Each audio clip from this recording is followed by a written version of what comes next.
The holidays are coming, and so are all of those delicious treats we eat during that time of year. But a new study suggests consuming foods high in saturated fat during the winter could lead to more weight gain.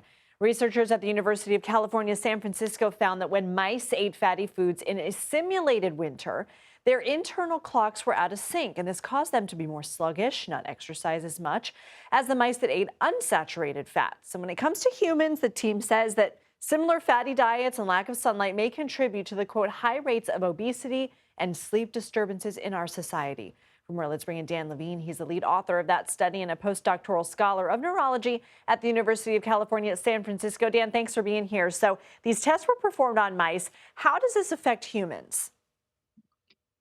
So I think that we don't know exactly how it affects humans. I think we have some good indications that the pathways and mechanisms that we've identified will translate to humans. But I think that this study will really serve as the foundation for a number of different studies in the lab and in the clinic in the future that will help to figure out how our biology adapts to the seasons. I think one key, insight that we have is from a study a few years ago from the University of Copenhagen, where they showed that if they simulated summer light cycles to mice, those mice were predisposed to gaining weight. And so it could be that when we go to the grocery store and buy some of these processed foods that are high in saturated fats or low in polyunsaturated fats, we might be tricking our bodies and our circadian clocks into thinking it's the summer and that it's a time when we need to put on the pounds. Hmm. You told our partners at the BBC it might be beneficial to eat foods according to season. What would that look like for the average lifestyle? Yeah, I think that certainly as we move into the winter months, we're seeing higher levels of polyunsaturated fats in the natural environment.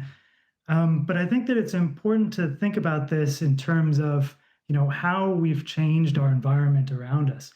We're not just living outside, we're inside, and we can control many of the different environmental parameters that our body clocks have used to learn what time of the year it is.